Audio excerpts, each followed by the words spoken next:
all week. So hope you get used to this because you're going to be seeing a lot of me this week. Kelly Bidlin is here as well. He's always here. It seems like morning, noon, and night, 24/7. You got your cot underneath the desk here that nobody can see. He just woke up and popped up, and then he was at work. How was your weekend, pal? I heard you were not one of the entire gambling Twitter universe that won on Johnny Vegas yesterday. Yeah, no, I wasn't, Jared. But That's yes, a shame. I think I saw Wes. Congrats to you, Wes. I saw you. Yeah, on Wes hit, and like we were laughing about before the show, I think every single person. I didn't bet it. So. I did. I bet him. It was the rare. You kind of kick yourself because I bet him first round leader, yes. And then I didn't bet him to win the thing. Love but that always feels good. I mean, Johnny Vegas, he just doesn't win that much. First win since 2017. He got it done him. though. I know there was a lot of people on Vegas. So I was a big hit. We had a couple fans of the show that were sitting over here while Dustin and I were doing Live Bet Sunday yesterday, and they were one of the guys. And I'm blanking on names right now, but one of the guys, Jared, had come up to me and he was like, yeah, I just played craps downstairs for like 2.5 hours and just blew through $1,000. He's like, I hope I get this $13 ticket on this 90-1 home, and it hit, so he broke even. So that's happy people won. I mean, so I've been there on the down $1,000 in craps department. To follow that up with an outright winner in golf. On a $13 ticket? On a $13 ticket, that gentleman or lady. Good for him, good for her. Fun show. Speaking of Vegas, by the way, so I usually give myself – I've now lived here. Actually, next week will be my 2-year anniversary of moving to Vegas. Is that all it is? There are certain people 2 like years. You and Dustin that I'm like, I feel like I've been here for 5, 6, 7 years now. Well – it's, the song, the Tony Bennett song, I left my heart in San Francisco. I did not leave my heart in New York. My heart's here. I hear you, man. This is where I feel 2 years here is like it feels more like home than 2 decades in New York. But my point being, we've been dealing with the traffic bug for like over a year now. Yes. So if you were here for the Super Bowl, if you've been here in the last year or so, probably noticed the traffic. It's really been bad. F1, yep. Yeah, the F1, it was terrible. And then, of course, on the Strip, for the Friday before the Super Bowl on the Strip, it was like Gotham City. Like it was like Gotham City right before the Riddler came. Like it was just like really weird. The traffic everywhere bad. But the I-15 4 lanes this morning went back to 4 lanes. So it was the entire highway was shut down all weekend. Getting here on Saturday, I had to go like around, and we're used to that. It has these random shutdowns on I-15, but the caveat was it's going to be shut down this weekend. But when it reopens on Monday morning, 4 lanes. I didn't know either one of these, by the way. You and I both live south side of town. I'm a traffic guy. I've got all the apps on my phone. I get alerts. It's like, I'm a Vegas nerd now. Luckily, you and I are both the type that show up earlier to shows than maybe others. Okay, but so yesterday I'm coming up for Live Bet Sunday. 15 shut down. I'm like, it was rough. Dave Ross was late on Saturday. Yeah, everybody's on the side streets. Sorry, Dave, I had to call you out. Like I had no idea. You're talking about being the traffic nerd. I'm a traffic nerd. I'm a former news reporter. I know all this stuff. I know. The second I moved here, I followed like all the traffic. By the way, I made a joke on social media, like the state flower of Nevada is a traffic cone. I've seen that joke before. I stole it from other people. I'm not going to take credit for it, but. My point being, I usually give myself an extra 10 or 15 minutes. Yeah, but I did that today, and I forgot that the claims open. I got here like 10 minutes before I even was supposed to. I sat in my car for 5 minutes. I didn't know what to do. I was like, it's too early for me to go in. It's too early. That's why I went side streets up again today. I didn't know when it was reopening. So, yeah, you were. Oh, you did side streets We're excited today. Because Jared came in here and brought me that news. I was jacked up this morning. There is no greater feeling. Tell me a better feeling other than, maybe a $13 ticket on a 90-1. When you leave when you're getting, mentally preparing for a bad commute, like I'm sitting in traffic. And then there's no traffic, and you just fly. So maybe it's going to be a good day. It wasn't a great weekend for me, Nerfy-wise. Wasn't a great weekend for me, baseball betting-wise. I'm going through the ups and the downs. It was a great week after the All-Star break. That weekend back from the All-Star break was like nails. And then this past week, the first full week, has not been very good. We'll try to reload it this week. I'm already seeing some people tweeting us they want Nerfy stuff. I'll give you some Nerfy stuff at some point today. And, yeah, I think we're going to do at some point this week. Probably not tonight because I have plans, so I won't have time to do the research. But before Thursday, which is the first day of the new month, I will give you an official wager for most wins in August. I know that is a very popular wager on this show. You guys have already hit one this year.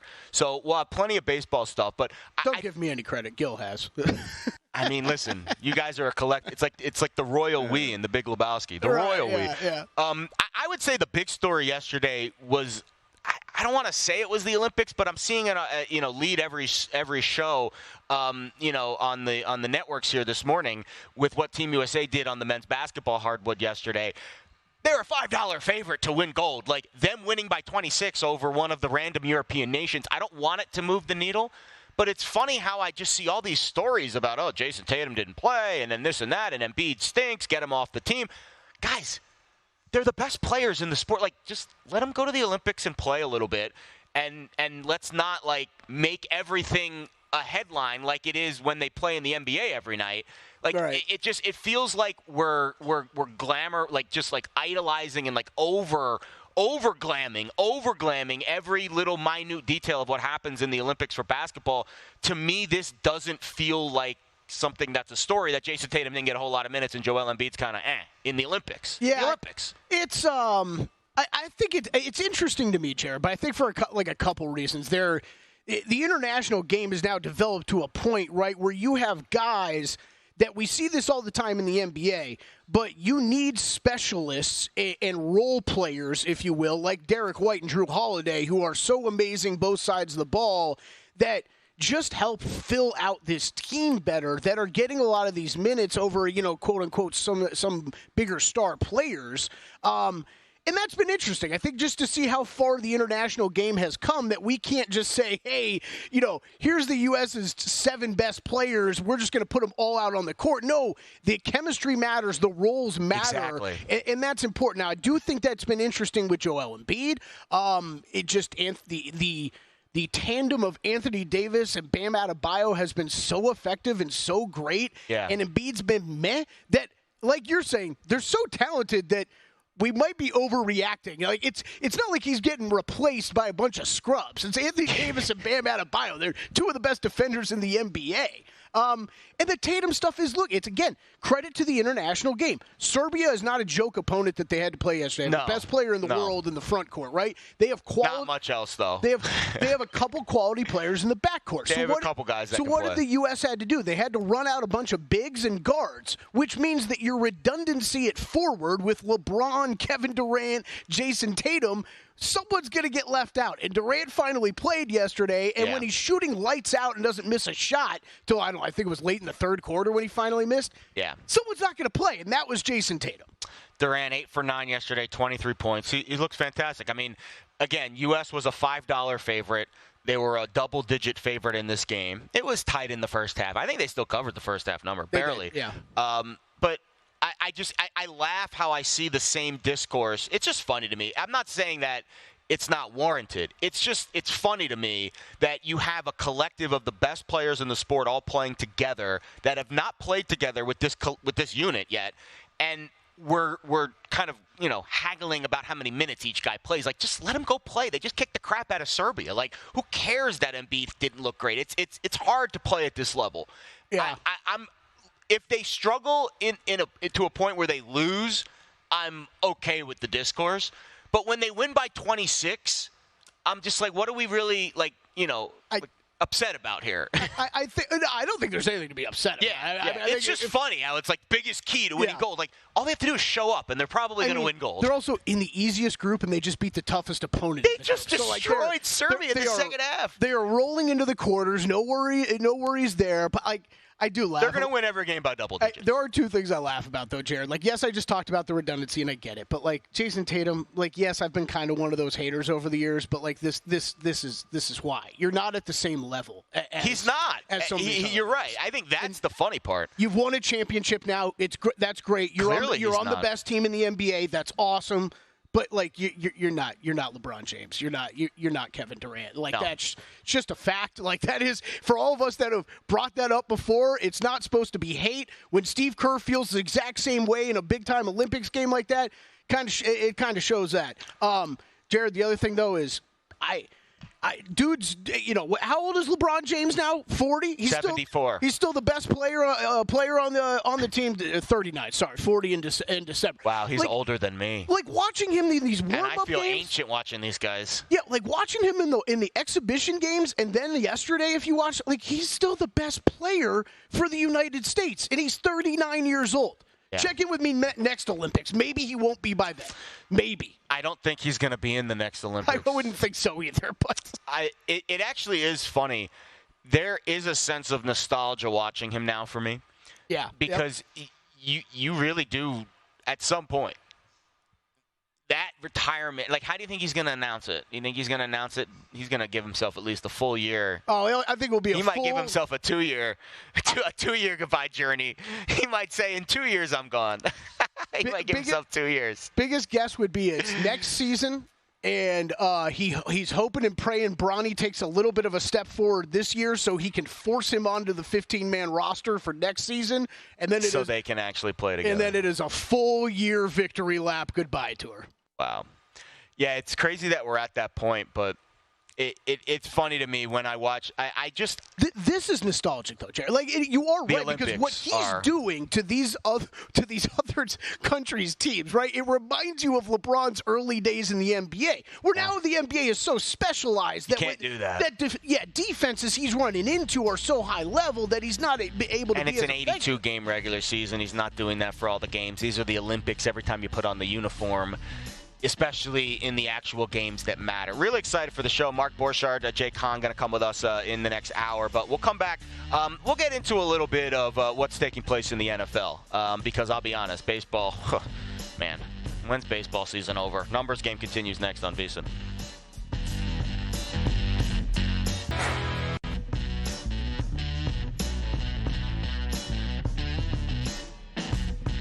A numbers game on VSiN, the sports betting network.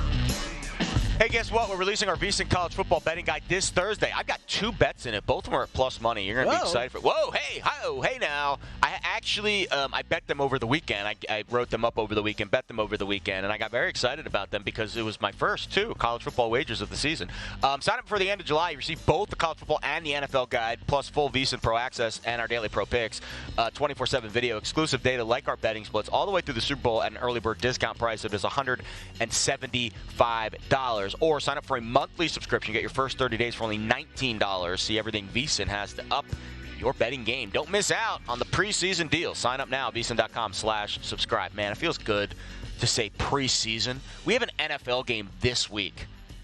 That is crazy. This week. Crazy.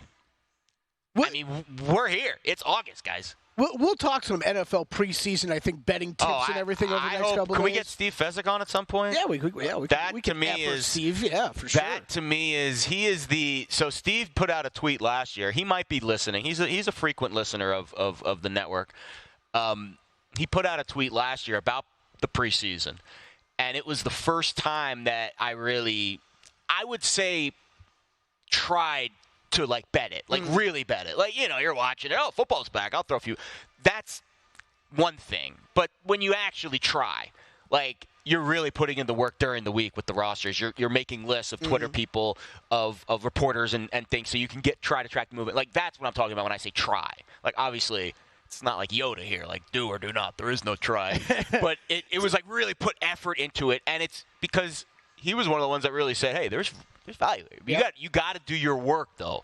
And that's the thing. We're kind of in that lazy mode in August. We're we don't want to do work yet because we know the football season's really coming soon. Yeah. It's like the warm-up stage. We don't want to go full sprint during the warm-up stage, but hey, money's money. I like betting it. What I'll end up having, Jared, is anywhere between a total of 3 to 6 bets for the entire preseason. But sounds about right. But I kind of narrow it down, and we'll talk more about this later in the week. But for me, it's a lot about coaches. There are coaches that take it more seriously than others. Yep. And to me, it's exploiting quarterback depth charts for the most part. Like, there are a lot of teams that their third stringer is just as good as another team's second stringer, and then if you're going to be able to throw your second stringer and third stringer in there for way more amount of time, that just gives you an extra leg up. So I think it's that, and then it's a big-time information game, right? It's like handicapping the NBA every day. Like, you've got to be TweetDeck up 24/7 and get some of the news that's going to come down about who's going to be playing, how long they're going to be playing, all that stuff. Yeah, maybe we'll try to get Steve on this week. If not, we'll try to get a professional NFL bettor on. Maybe Crack can come on. Does he usually come on during the week, or is that only with Gil? Usually only with Gil. Only with Gil. Well, maybe because he likes me, because I do a Fox show with him, that maybe we can get Crack. I bet because it's me. Tell him it's me. He'd probably come in with you. I bet he would. Because there's a lot. Listen, there's a lot of meat on the bone there with the preseason. If you really are willing to do the work, there is a lot of opportunity. So it's not as I would say the pros bet it just as much. It's just another game to them. But for the novices, for the rec bettors out there, that if the tweet that Steve put out last year was something along the lines of, there's really three opinions that you can have. One of them's okay, one of them's really good, and one of them's wrong. The opinion that's okay is, I know that there's value there. I'm just not willing to do the work. Like, that's an acceptable opinion to have. Like, if you're not willing to do the work, admit that you're not willing to do the work, and just say, I understand that there's value there. I'm just not willing to do the work. The opinion that's obviously the elite is, I know there's value there, and I'm willing to put in the work. The opinion that's wrong, that I was frankly of the belief on earlier in my career, is that there isn't value. And that, it doesn't count, it doesn't mean anything. That's not the right opinion about the NFL preseason. Yep, agreed. It's just not correct. There is value there. You just have to be willing to do the work. All right, let's get to some NFL news, because over the weekend, some really, just like, this is one of those, like, embarrassment of riches, the opposite of the situation for New England, because they were already up against it this year, and now one of their best players is, this does not sound good. Defensive tackle Christian Barmore, I apologize if I mispronounced that last name, diagnosed with blood clots over the weekend. That is a serious, I don't even want to call it an injury. That's an illness. That's an ailment. And he'll be out indefinitely. So the way that I graded New England this year, offense arguably worst unit in the NFL, especially the skill position group, the offensive line. And the defense was kind of a top 15, like fringe top 15 unit. Like, they could be a top half unit this year if things broke their way. For sure, yeah. He's one of the best players in the league. It's going to make it a lot harder for them to be a top 15 unit, because teams are going to try to run the ball on them, obviously. You want to get a lead on a team that struggles to come back and struggles to play. You want to keep that offense on the sidelines. You know that you have an advantage if you take a 2-score lead on this team, because they just can't come back. So if their defense is on the field longer and longer, and they have less and less beef in the middle because of Christian, that's just going to make things really hard for Gerard Mayo this year. Yeah, I agree. Look, I think one of the biggest challenges this defense, and we talked a lot. Gil and I talked a lot about this last week. I think they're a talented group. I'm with you. I have them, definitely top half, maybe even top third defensively. Which is the biggest challenge they were going to have was their offense, right? As a defense, the biggest challenge you're going to have is that your offense is going to give you no support whatsoever. You're going to be stuck, defending some short fields and everything like that. So that was already going to be a problem. Now, if injuries start to rack up, I think this team's in serious problems. I know it's a team that you and I have already bet against. Basically, I have a fewest wins in the NFL bet on them, and then you're under their win total. Yeah, I bet under 5 wins at Stations about 2 weeks ago. It was a flat, even odds. I thought so.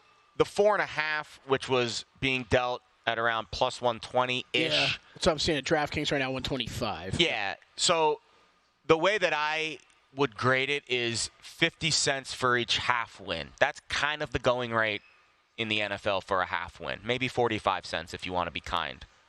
So, simple math, right? Like, if I got even odds at 5 wins, it means 5 I would push, 6 I would lose, 4 I would win. So, under 5.5, if I'm laying minus 120, minus 130, that's pretty good. That's a decent bet. Now it's Stations is dealing under 5, minus 125. At that point, I would just play the plus 120 under 4.5. Because again, 50 cents. Yeah. I'd rather just have the plus money. It's about the same bet. under 4.5 plus 120 plus 125. Under 5 minus 125. It's kind of the same bet. Pick your poison. I think when we're talking a win total that low, honestly, you and I should probably have both of these bets. Like it's like, because what are the chances they go under the win total and then don't hit fewest wins, right? Oh yeah, I'm not going to bet fewest wins just because I think there's going to be a chance at some point to bet it again. Okay, maybe. I don't like the index markets. The index markets that don't cash till the end of the year scare me. Unless I'm getting a big whopper of a number. Mm-hmm. Like, what did you get? 2 to 1, 3 to 1? I was 4 to 1. Right, that's not bad. That's not bad. Plus 390. That's not bad. That's not bad. It's probably like 2 to 1 now. Plus 320 at DraftKings. Yeah, but shop around. That's one I've seen different numbers on. I would want more for that. I think 4 to 1's fine. I would say 5 to 1's probably what I was thinking for that. Because there's just so many teams, and then the dead heat rules, you chop it up. It's tough. It's tough to win those. I did make a bet in a similar market for the Jets, but it was the last undefeated team. And the reason why I'm a little bit feeling better about that is because it's not. I don't have to wait till February to cash it or January. Like I theoretically I could cash it in the first couple weeks. Probably not. But like to me, that's like a 4 or 5 week bet instead of an 8 or 17-week bet. But I think they're the worst team in the league. So the way I graded them out, my preseason ranking on them is the 3rd worst team in the league, but not by – like Carolina and New York are like right there. Offensively, they're the worst. Yeah. They are the worst. I have them graded as the worst quarterback situation in the league. Second worst. I have the Knicks situation worse. The Knicks? Yeah, and then I have them. I have New England tied. I have New England. No, I have Giants. I have the Giants slightly ahead of Brissett. You didn't even realize. I have Daniel Jones. I have Daniel Jones. Look at Jared. Just keep going. Knicks and Stidham. What did you say? What did I get that wrong? You said New York Knicks. Oh no, Knicks. Bo Nix. Oh, Bo Nix. Bo Nix. I mean, the New York Knicks, their quarterback situation's not is actually. We're a disaster. I might trust Jalen Brunson to play quarterback over Bo Nix. I honestly might at this point. I've got Levis and Brissett tied 30. Like they're the second tied for the second worst. The reason why I don't like New England is because I think their O-line's worse and the receivers are worse. They don't have DeAndre Hopkins. They have the worst skill group. They do have the worst skill group in the league. So I've got actually, to be fair, I've got them as the 31st worst O-line. I've got Arizona's O-line worse. But I've got them as a top 10 secondary and a top 20 front seven. Yeah. So this ain't gonna help that. That's for sure. New England's the dregs of the kegs this year. I think I don't see how. Like that's why I really like 5 wins. I'm like I've got to lose 6. They got to win 6 games for me to lose this bet. Where are their 6 wins on their schedule? Go find 6 wins. The other one I'm adding at some point I've been meaning to is last winless team too. We talked about that a couple weeks ago. Like I like that one more. I like that one more than the fewest wins. Yeah. I think I'd rather get my money earlier in the season. Mark Borchard, MLB Better, comes next here on A Numbers Game.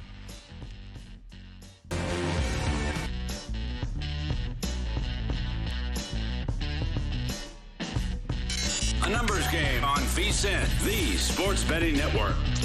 Monday morning, downtown Las Vegas. Jared Smith in for Gil Alexander. Kelly Bidlin here with us as well. Now joining us on the Progressive Guest Line. He is a professional Major League Baseball bettor. Follow him at X, at base winner, Mark Borchard. Mark, great to be with you here this morning because baseball really, we're at that point, right, where the season, even though the All-Star break was just very recently, we're way more than halfway through the season. The grind of the season has taken its toll. When you get to this late July, early August trade deadline time where there's just so many things changing, especially over the next 24 to 48 hours, is this a different period for you when you're analyzing the markets than, let's say, just a random day in June or maybe even a random day in September? Well, you've got to be abreast of everything that's going on. So for me, it's gotten easier over the years, Jared, because I've automated a lot of my process. So today I was smiling because I was able to change because I think Isaac Paredes is in with the Cubs and stuff. So a lot of it for me has been automated. And to be fair, there's a lot of really good information sources outside of basewinner.com. Of course, that's a great source for baseball handicapping information as well. But So being able to automate a lot of the who's on first, what's on second type thing is this challenge as a handicapper. And for years I would have to do it manually, and it would just be dreadful right about now because you don't know what's going on. I don't know who's on first. But Abbott and Costello, I don't know if you're young and you're too young to remember that whole routine. But there's some guys listening that probably remember that. But literally, you have to know that. I mean, literally, Isaac Paredes is on first for the Cubs. So being able, seriously, being able to balance that out is a lot easier when you have it automated. But it's cool for me. And the other thing too is I don't have I think a lot of people they have these daunting you got to do preseason college football numbers, which that must be a nightmare nowadays. Oh yeah. Pro football, everything's kind of coming up, right? And so you have all this stuff at the end of it. So it's harder. But for me, doing baseball, I really enjoy it. I like seeing how these general managers work, and to be fair, I don't know everything what these guys are going to do. I don't think these guys know what they're going to do day to day. So it's exciting. It really is. And I think the Cubs, I'm glad you brought that up, is a really good example because I think conventional wisdom would say they're a last place team in the division, if not second to last. They're sellers at the deadline. And they're like, oh, not so fast, my friend. We're going to make all these trades. Now, I know they gave up a major league player in Christopher Morel to get Isaac Paredes, but they made another deal over the weekend, too. So it's kind of like you're playing blackjack, and we get to see the dealers hold cards. We get to see what these general managers are trying to do, and maybe we were wrong about the Cubs being, sellers. Maybe they're going to try to make a run at this thing, or maybe they're trying to set up their team for down the road. This is a week where we get to see the dealers hold cards because it's the trade deadline. Yeah, it's super cool. And Tampa Bay, they got rid of Eflin, they got rid of Savale. So are they throwing in the towel? You know what? You never know with Tampa Bay. Maybe they know more than we do. And it looks like that Tampa Bay organization, if you look at how they're going to set up next season with the starting pitching, it's pretty amazing how these guys with such a low budget can do things. And I have a lot of respect for these guys. Talk about $1 million decisions, and they have to do it every day. So a tough job for a GM, I think. Yeah, it really is. All right, let's get to today's card. We got a doubleheader on the books today. Let's talk about this Orioles team. I am on them at a pretty decent plus price to win the AL East. I felt great about myself going into that last weekend before the All-Star break, then that crazy series with the Yankees. It's been weird for both teams at the top of the American League East out of the break. Great series for the Yankees over the weekend. I don't know how they won the game the other night, but I am very interested to see how Baltimore responds today because they've kind of been up against it. Tough series for them over the weekend against San Diego. They got to win yesterday to avoid a sweep, but not the two best pitchers on the mound for Baltimore today, but we do get a chance to see Zach Eflin, who you mentioned a little bit earlier. Yeah, I think this is priced too high for the Orioles. I've got it priced at minus 108, which would show significant value with the Blue Jays and Rodriguez. I think Rodriguez is as good by my numbers as Eflin. I use strikeout percentage, walk percentage, and ground ball percentage. Those are kind of the tenets of my number. And you look at Yuriel Rodriguez strikeout percentage last 10 from a median standpoint, it's 26.6%, puts him in the 83rd percentile. Conversely, the same number with Eflin, 18.9%, puts him in the 29th percentile. So you get an edge there. And if you look at sometimes I like to look at this Stuff Plus number. The Athletic puts it out, a guy named Eno Saris, who's just really a great fantasy guy, but I think that if you can pick information from him as a handicapper, I think it really helps you. Anyway, his Stuff Plus figure, which looks at 11 different components of a pitch, vertical drop, velocity, change of speed, that sort of stuff, really granular stuff. Rodriguez has the better Stuff Plus number, 52 percentile. Versus Zach Eflin, 44 percentile. And then you have a hard hit per nine number. Rodriguez is a little bit better there too. 9.5 hard hits per nine, which is close to the top quartile against an Eflin, which is 10.3 hard hits per nine, which is about league average. So I think we get a little bit of an edge, believe it or not, in the pitching based on the recent numbers. Offensively, the Blue Jays kind of coming around here. I have them ranked 13th in baseball, and I think the Orioles are an interesting piece, Jared. I really like them.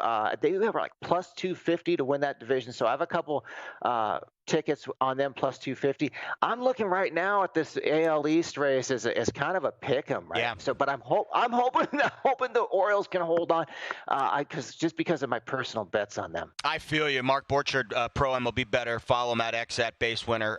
Great data. I didn't know that. The ground ball percentage being part of your stew there. I'm going to add that to my mix. That's not something I look at as often as maybe I should. See, even I get to learn stuff when we bring on guests that I haven't had a chance to converse with. So great stuff, Mark. All right, rest of today's card. Not the most enticing Monday slate. That's kind of how Mondays are. Anything else of note for you today as I let you kind of have free reign here? Yeah, I put out a card every day, and I think the top play for me, and those of you who have been following me for a while know that I love to play a 2-team parlay. I think the best 2-team parlay here today is to go with the Pirates and Paul Skeens. First 5, though. I like Paul Skeens. He's my number 2 pitcher, only behind Chris Sale. And I've got them going against Jake Bloss and the Houston Astros. Jake Bloss, not the boss by my numbers. You look at the board today, and Skeens has the highest strikeout percentage on the board. Check that, the second highest strikeout percentage on the board at 32.6% strikeout percentage, 97th percentile. Well, who's number 1? It's Nick Pivetta from the Red Sox. I'm going to pass on that game. I do like Logan Gilbert as well, but I'm going to put Skeens in a parlay with the Royals and Alec Marsh. I'm not a huge fan of Marsh, but I have him better than league average. But this Chris Flexen is really poor. I've got him. I mean, I can't see how you can make a case for him. We talked about that Stuff Plus number. That is a 1 percentile number, so he's probably the second worst Stuff Plus. Yeah, and then if you look at Flexen's strikeout percentage, last 10 median, it's 16.2%, super low, 15th percentile. Of course, you got the White Sox offense, which is the worst offense in baseball, and a bullpen, although they have been getting better, still 20th in baseball. So what I did is I put I went first 5 Pirates, first 5 Royals, and you can get plus 170 when both those things hit. Yeah. So I'm going to get your opinion on the Skeens stuff, because I feel like the historical context of him winning Cy Young, it's hard to get there because of the innings pitched. But we're in a kind of different generation, and I've been kind of calling him the exception to the rule. The number is absurd. It's like he is the 3rd favorite on the board right now behind Sale. And I think it's Wheeler, right? Yeah. Sale and Wheeler. I think Sale deserves to be the favorite. But can he really? Does the Skeens have any win equity in this market, or is it just kind of a circus show that this number is going to come all the way down? He's going to win Rookie of the Year, and it'll be Sale or Wheeler that'll win Cy Young probably. Well, for me personally, I think it depends if you watch him pitch. If you're a voter and watch him pitch, I don't see how you cannot vote for the guy. I mean, and I think that he's going to get to the point where he's got a decent enough sample. You know, maybe if he's got 100, 110 innings, to me that's enough. He's got a 6-1 record, a base winner ERA that leads the board, and as far as overall base winner ERA at 2.05. And then Sale is number 2 in the National League at 2.34. I mean, Sale's definitely deserving. You look at Sale with a 13.3 record. That's a big deal in the Cy Young market, but Skeens is at 6-1, and maybe if he can get into double digits on the win. I don't think it's that far-fetched personally, but it's hard. You know, Jared, it's really tough to figure out what these voters are doing. Yeah. I liked Strider so much last year, and his numbers were just so good. And they gave it to Snell, and Snell had like a 100% walk rate or something. Yep. And no, not quite that, but it was so high. And so, but you know, he was a runaway winner on that. So it's hard to get inside the heads of these guys. But Skeens is definitely, for me, I think he's the best pitcher at this time in the National League. Yeah, pound for pound, best stuff, but we haven't seen enough of it yet, and that's where I think the voters, it'll be one of the more fascinating. It'll be like a presidential race. Like, we're going to remember this one for a long time. Mark Borchard, pro MLB better. Great stuff. I appreciate the time, pal. Hey, thanks for having me on, and good job filling in for the voice of sports betting. Oh, I love that stuff. The voice of sports betting's on vacation, but we're back on a numbers game next.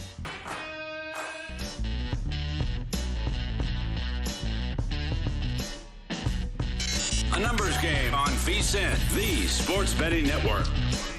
Hey, we are back, and check out VSiN.com. We got all kinds of fun stuff. Let's do a refresh on the site right now, see what's up there. Oh, Adam Burke, 2024 NFL Betting Guide. The College Football Guide is out this week. We got Zachary Cohen, Olympic picks.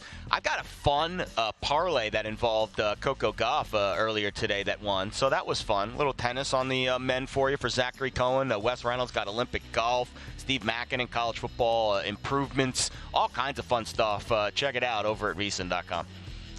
All right, we are back here on A Numbers Game. It is Monday morning, downtown Las Vegas. I'm Jared Smith, in for Gil all week long. So if you were tuning in here hoping for Gil, you're stuck with me for the week. I promise we'll still have some fun. Coming up at the top of the hour, Jake Hahn. We'll talk some more Olympic betting. I'm curious what Jake has to say.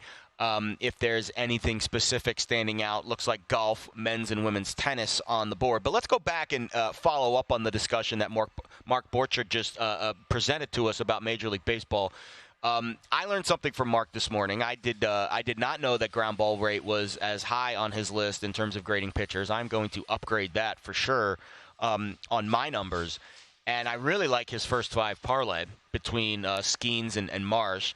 So I'm starting to see some reports about some players that might get moved. I think the Cardinals are going to be involved in a starting pitcher. I would expect the Dodgers to be involved in a starting pitcher. The Orioles, who've already made the move for a starting pitcher, you're going to see him today, and Zach Eflin. This is a tough week to bet baseball. Just like the All-Star, or just like the trade deadline in the NBA. Mm-hmm. It just like any trade deadline when players, and it's not just the players that get traded. It's the players that might get traded. What's going on in their mind? And I'll give you a great example is Garrett Crochet. I am the father of first innings, as Dustin Sweetelson has dubbed me. I pay attention to every first inning, especially when the big-name guys pitch. I've been on Garrett Crochet's Nerfy. 2 starts out of the All-Star break. Both starts out of the All-Star break, he has looked shaky. Worse than he's looked all year. Could it be physical? Sure. I think it's mental. Because he's probably getting, hey, this team is interested in you from his agent. This team's interested in you. His agent's probably, every day, he's probably getting a report, or at least some days, this team making an offer. This team wants you. This team wants to do this. Because I'm seeing a lot of news about Garrett Crochet, and if I'm seeing a lot of news, that means the agents are talking about him behind the scenes, and the managers and the GMs and the scouts and all that stuff. So I don't know if that is a direct impact on his average or slightly below average pitching performances the last couple starts, but I'd be betting on that it was.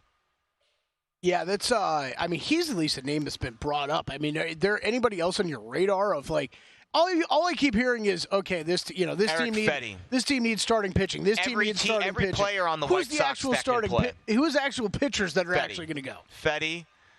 I think Skubal will get talked about being moved, but I don't think Skubal gets moved. Yeah. I thought Skubal was going to get moved. I think it might be too much.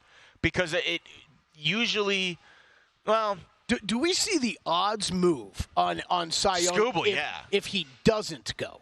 Like, does a good question. Does he become more of a favorite right away, like 20 cents more? So what you're asking is, this is essentially what Kelly is asking, and it's a really good question. It's frankly a question that a bookmaker can better answer than me. Kelly is asking if the AL Cy Young market is baking in a fail-safe in case Skubal gets traded to the Dodgers.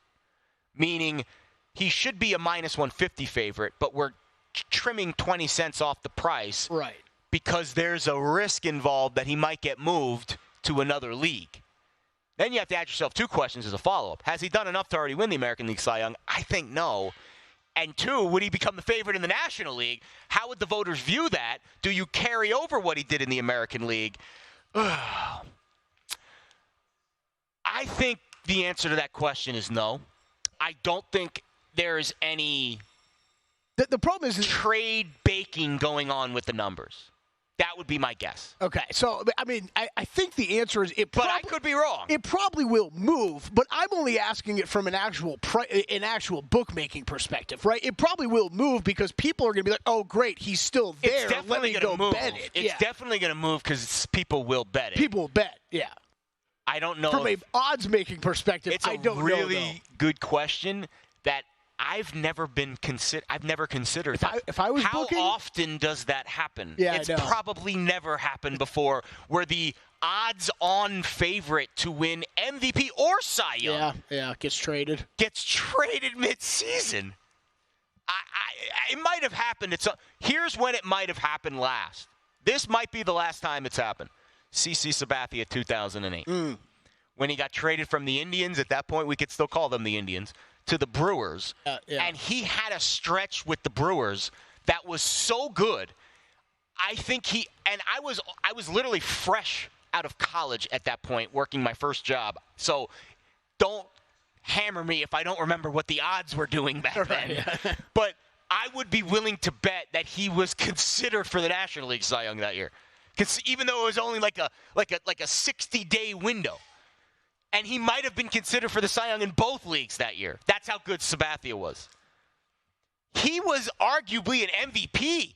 He was hitting home runs for the Brewers in the second half of that season. They lost to the Phillies in the playoffs, and the Phillies went on to win the World Series. That was one. You know who else got traded that year who also might have gotten consideration was Manny Ramirez, but I don't think he switched leagues. Or did he? No. Did he go from Cleveland to No, I don't think he was with Cleveland then. I think that was the Red Sox and the Dodgers. So, yeah, he did switch leagues. Yeah.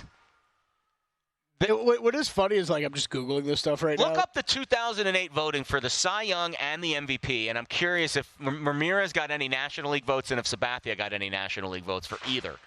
I think Baseball Reference does a good graph of it. And again, this is historical type stuff here, guys. We are talking about, and I think if you had to set odds on Skubal being traded, I would set it 60 to the no. 60% no, 70% no, 30, 40% yes. That's kind of where I'm at right now. I feel much better about some of the lesser guys. For example, Eric Fetty's going to get traded immediately. I think Garrett Crochet might not get traded. I think he will, but he might not. It's more 50-50, whereas Eric Fetty to me is 90-10. To me, that's the name I've seen mentioned a lot. Eflin was another guy that we've seen mentioned a lot. The Rays obviously were big sellers. You got anything there? Yeah, so this was Sabathia finished 5th in NL Cy Young voting. And he was in the league for 60 days. With a whopping he got 17 starts, but in 2 months after the trade deadline. That's how he pitched every third day. Didn't compare to Lincecum's 33 though. Lincecum who took it down. And then Manny Ramirez finished 4th in MVP voting in 2 months in the NL. Yes, and he played 50, 60 games with the Dodgers that year? 53 games. Yep. 53 games, he finished 4th in the MVP. That is in. And he had 17 homers and 53 RBIs in those. He was wow. That might have been the biggest blockbuster trade year ever. And Sabathia finished 6th in NL MVP voting too. You won't see a pitcher finish in the top 10 of an MVP vote anytime soon, anytime again. I mean, that just feels. But you know what? I think it was Mitch who tweeted. Speaking of the American League Cy Young, about why Emmanuel Clase is not getting any votes. And he's not. I mean, he's 100 to 1 right now, and he's arguably the best reliever in baseball. I really struggle with the closers to win Cy Young. And here's why. It's just not something that gets a lot of fanfare. The best closer in baseball, Mariano Rivera, never came close to winning a Cy Young. So how can you say Emmanuel Clase, I'm not saying he's not having a great year, but if the greatest closer that ever lived never won a Cy Young, how can we give it to any closer ever? That's kind of where I'm at with the close.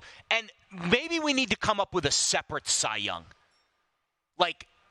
And I think they have one. Isn't it the Rolaids reliever? Don't get me wrong. It doesn't have quite the same ring to it as Cy Young, the Rolaids reliever of the year. Also, I believe Ben Wilson and I discovered that it was the Rolaids reliever of the year. That's Rolaids. Rolaids doesn't sponsor it anymore, I believe. Yes, I believe we found this. Pour one out for Rolaids. But yeah, there are odds up for reliever. No, it's going to be Clase. I mean, I would assume he's a massive favorite. And this is the reason why I think this is valid is because it ties back into what we're dealing with Paul Skeens. You have to put yourself inside the mind of a voter. Paul Skeens is a gajillion-dollar favorite to win Rookie of the Year. The market's over. It's done. He's going to win that award. The voters then have to make a decision. Do we double down? I think it's fair to say you can in terms of the talent.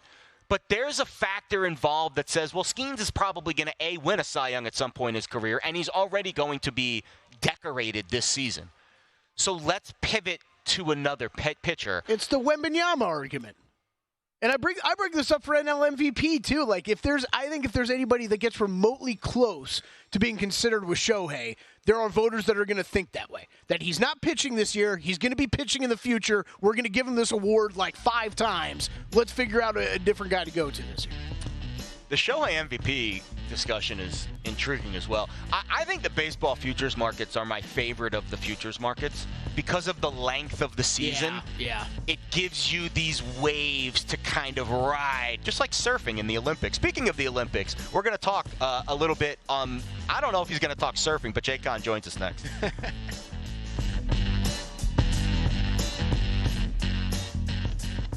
At VSiN, we've got you covered before, during, and after every game. Jumpstart your game day with